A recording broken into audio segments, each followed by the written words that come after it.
Hello everyone and welcome back to more Umineko When They Cry.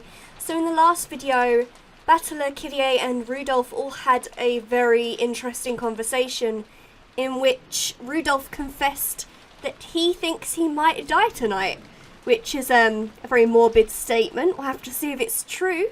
But right now it appears we are with Natsuhi, and I wonder what could be happening now. Natsuhi could be found in a dimly lit hallway. Now and then, the thunder would crash, but this had no effect on Natsuhi's expression. She looked completely worn out.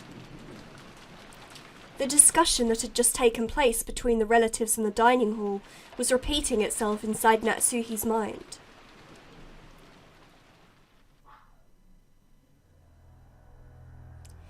Beatrice had proclaimed that in addition to the gold, all of the inheritance and property of the Ushiromiya family would be given to the person who could solve the riddle. In other words, she planned to undermine the absolute guarantee that Kraus, as the oldest brother, had to succeed the family head. Okay, I can see why she might be slightly upset. It's a very uncertain future for her. Originally, the other siblings had absolutely no chance to inherit the headship. To them, this proposal by Beatrice was extremely desirable. It all depends on them finding the gold though, and it's a very cryptic epitaph if you ask me. It was obvious that they would accept it. There was no need to play some clumsy detective game. Natsuhi knew that this so-called 19th person, Beatrice, couldn't exist.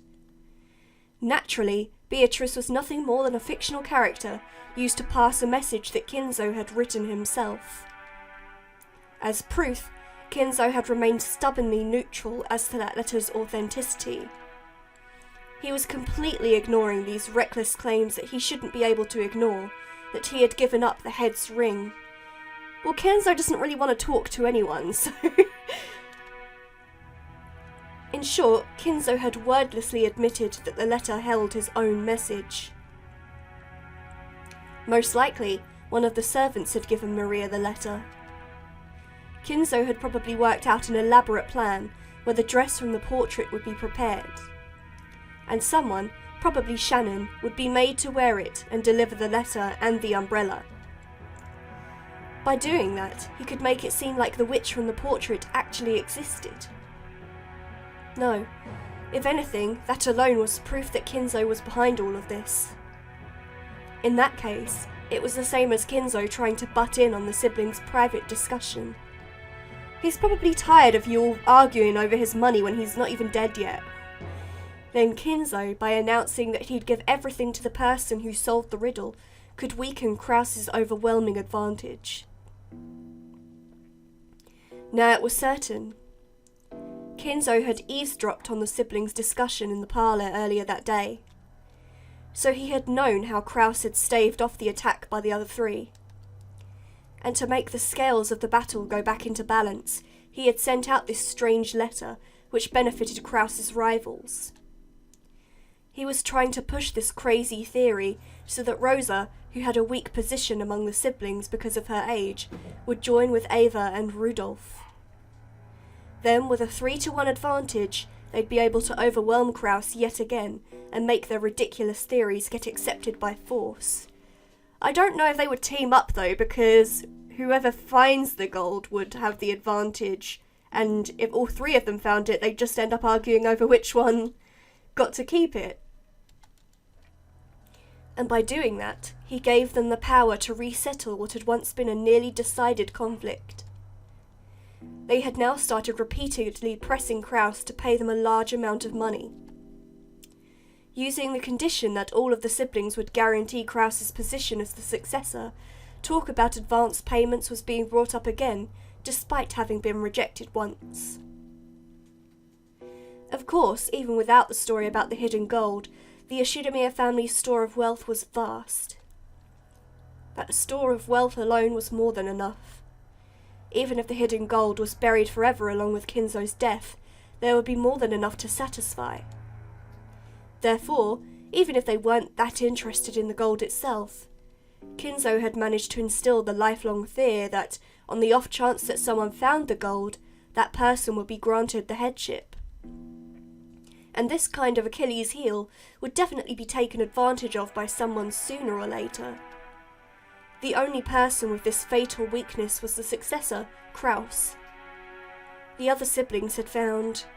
No, they had been told by Kinzo about something that only Kraus could lose, and they had thoroughly taken advantage of that. Natsuhi, as Kraus's only ally in this painful position, and his wife, wanted to fight alongside him. She kept trying to explain to him that the existence of the gold itself was a farce, and that there was no need for him to compromise. But there's always going to be that niggling what if, and then if they do find the gold, well, she'll feel rather silly, won't she?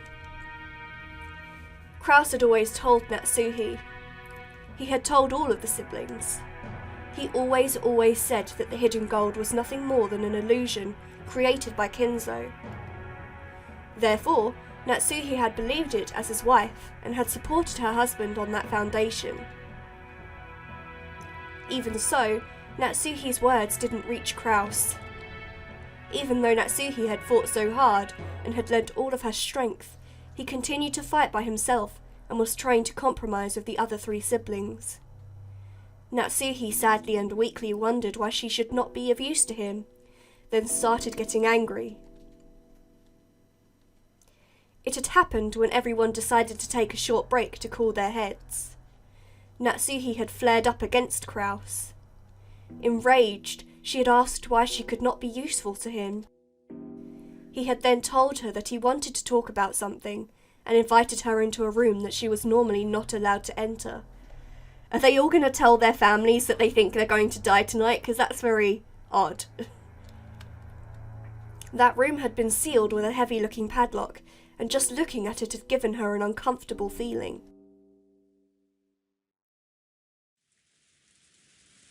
The 3人の言うことも、ベアトリーチェを名乗る不審人物の言うことも、何も気にかけることはありません。黄金など所詮はお父様が生み出したまやかし。それを見つけられることなどあるわけがない。あなたの跡継ぎであることは盤石です。何を恐れることがあるのです。Kraus removed the padlock on the door. He then motioned for Natsuhi to enter. Is he going to lock her inside? 入りたまえ。何ですか? You talk too much, Natsuhi. 見せたいものがある。君に初めて見せるもの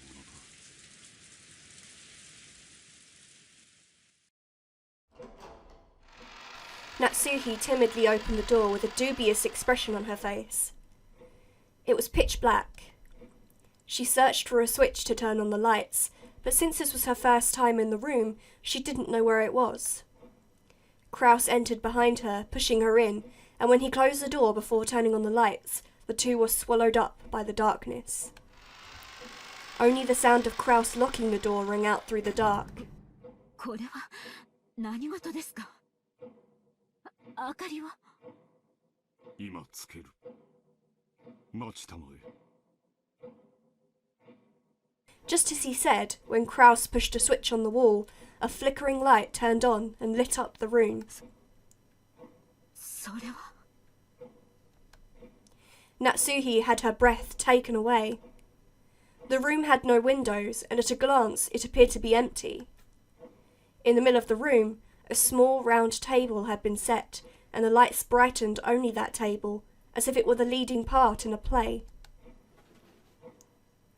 On top of the table, a red tablecloth of elaborate design had been set out, covered with dust. And on the top of that, something about the size of a grown man's arm had been set down. That something took Natsuhi's breath away. Oh, the gold does exist! 黄金のインゴットだよ。こいつがなければ誰も黄金伝説を信じはしなかった。It was an ingot of solid gold. Even in the faint light, it sparkled with a noble and dignified glint. こいつはまともなインゴットじゃない。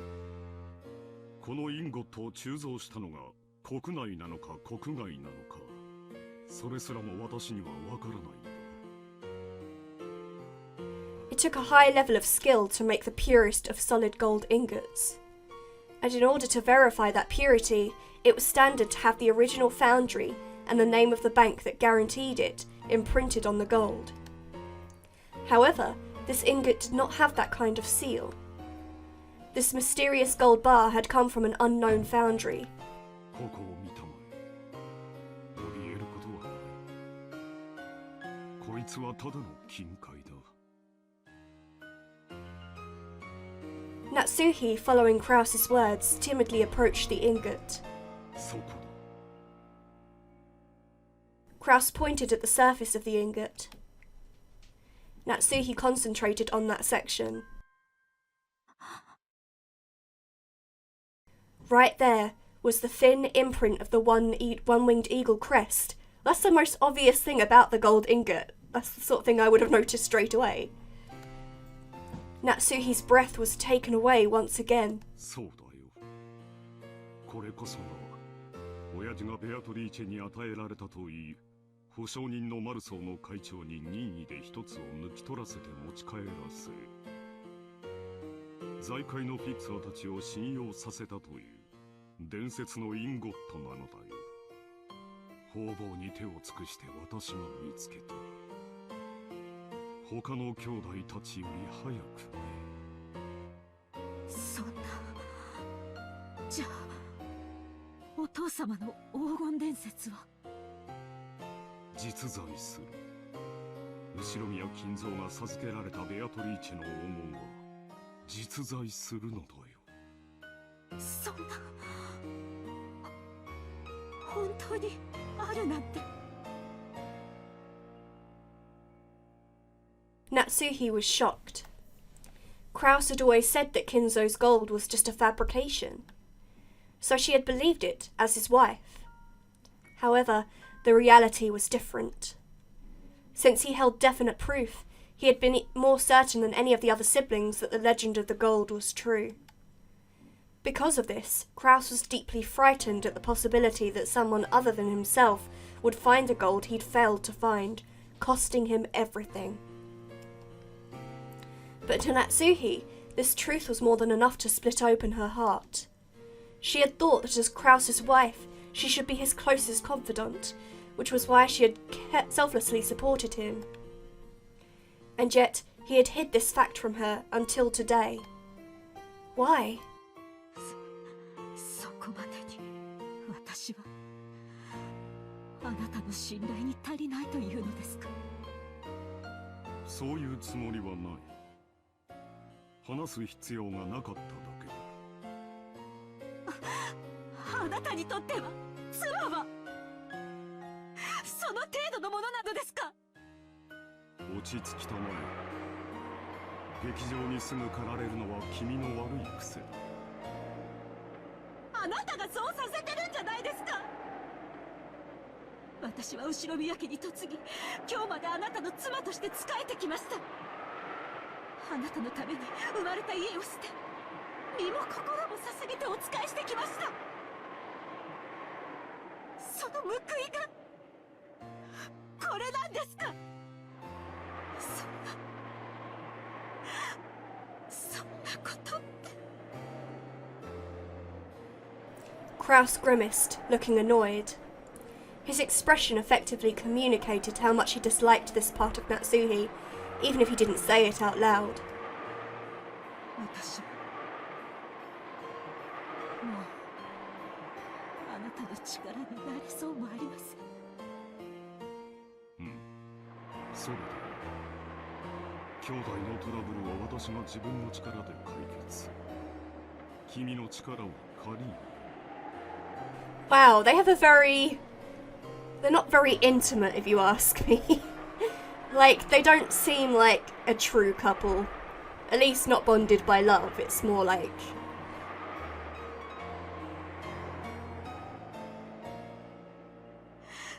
違います。これは後宮家のトラブルです。確かに私にはこの身に家紋を刻むことが許されていません。でもあなたの妻です。に私には力添えする資格もないのですか？あなた。君を思えばこそあえて関わらせなかったのだ。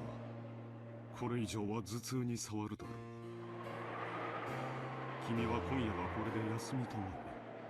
兄弟の話は兄弟でつける。君は関係ない。それだけだ。Kraus is a very cold man.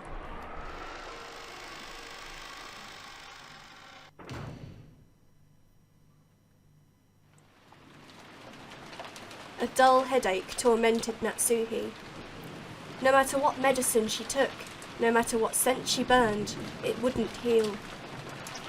In fact, simply wandering alone through the dark corridors and listening to the sound of the rain seemed to be a better cure. And maybe Natsuhi, but I was never a Ushiromiya Natsuhi. I have been despised and treated as a borrowed womb, and insulted when I couldn't even fill that role. Even so, I have tried to properly perform my duties as a wife, but now even my husband has rejected me. I've done my best raising my daughter, as if it were the last job left to me. However, I've had no release for my anger and sadness, and they've caused me to subconsciously strain that relationship too. Because I've been excessively strict in Jessica's education, she dislikes me thoroughly. She despises me for having no interest in anything but grades. There is no longer anything I can do for the Ushiromiya family. No, that's no good. Despite it all, I must help my husband and beat back the schemes of the other greedy siblings. The family head won't be around much longer. Eventually, Kraus will succeed the head, and this next successor will be Jessica. Strictly speaking, the man who enters the family by marrying Jessica will become the next head, but it all comes to the same thing. I have to make Jessica an excellent successor whom everyone will accept as worthy to take over the Ushiromiya family. In the days to come, that greedy Ushiromiya Ava will probably be plotting to find some fault with the main family. And if all goes as she plans, Jessica will be dragged down from the succession, with George set up in her place. It is regrettable, but George is a man, and even more has matured as a person.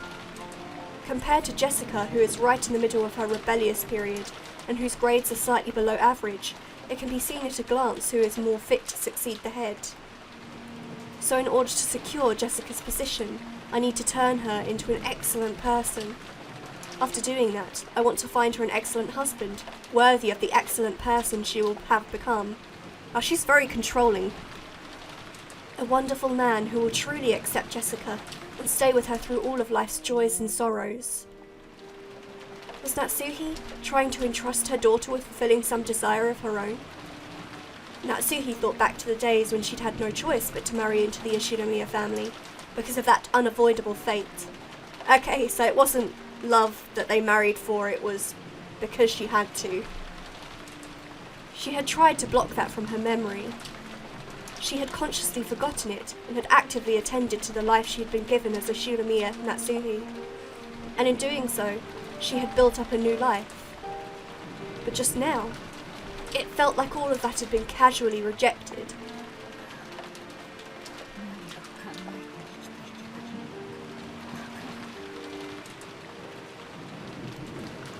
Natsuhi helplessly rested her head against the glass of the window. The glass, which was cool thanks to the raindrops beating against it, felt somehow refreshing, even though it should have been emotionless. Right then, it seemed to be the only thing that could understand Natsuhi. At that point, even if someone had appeared, Natsuhi didn't intend to pay any attention to them. But she did pay attention, because it was her beloved daughter.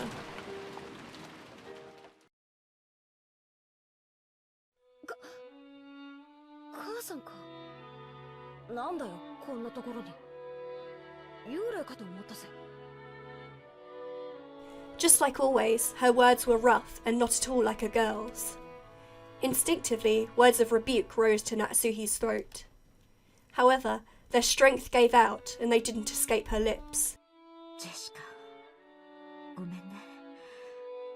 母さんは頭痛がひどいの。そっとしといてくれる？そう。 Jessica was seeing her mother in a position of feebleness for the first time, so she was considerably disconcerted. Until just now, she'd been filled with contempt for all of the parents, including her mother. But now those feelings had been completely swept away.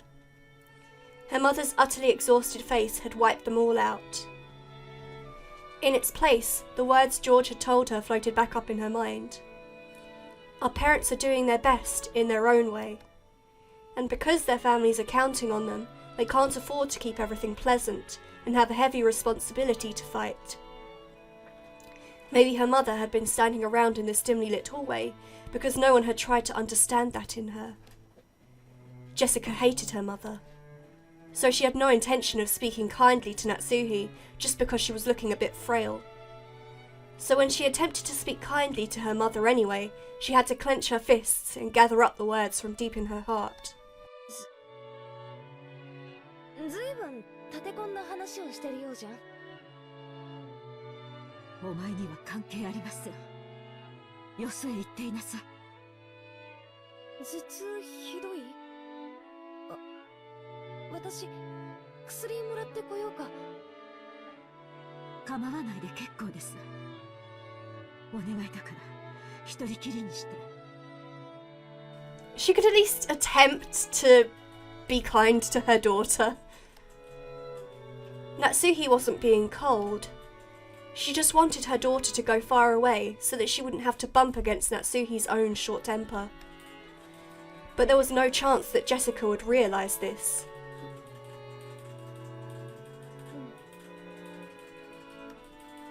Jessica hung her head, looking sad.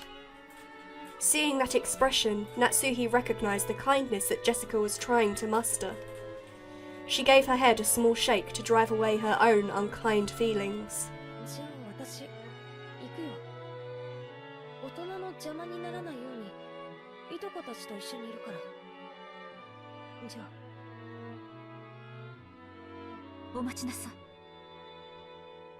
She called Jessica, who was trying to leave, and looked lonely, to a stop.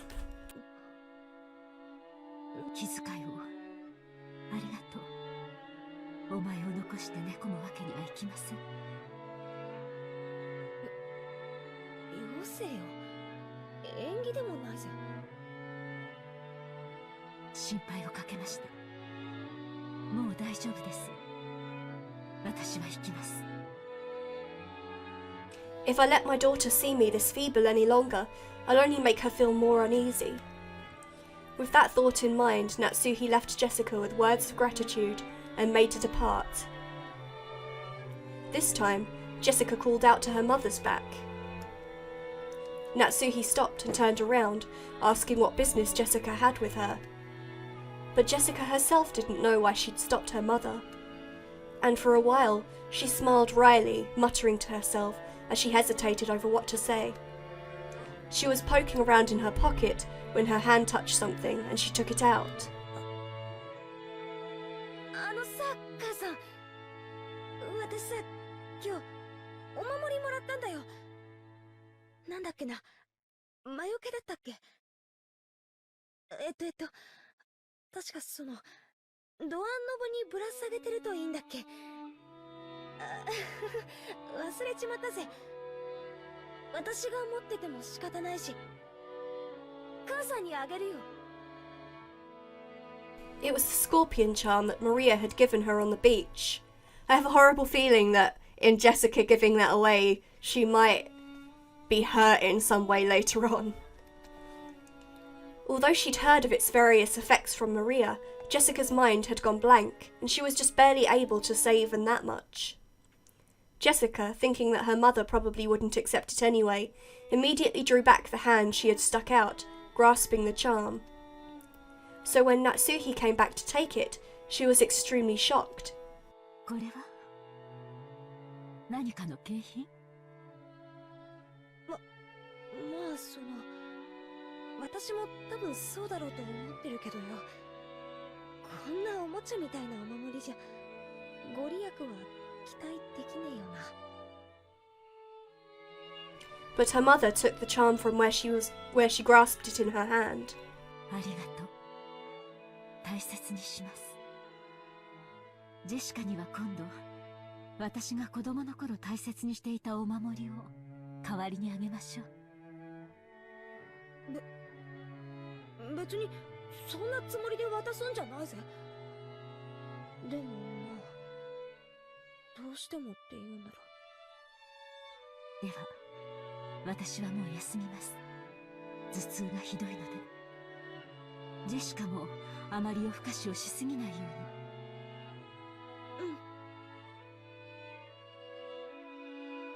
Natsuhi put the charm in her pocket and turned away. She then disappeared into the dark hall.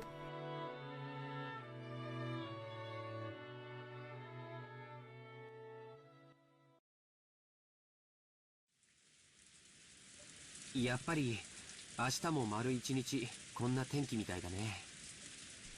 Well, that was quite a touching scene. I'm glad that they managed to get along, even if it was only for a few minutes.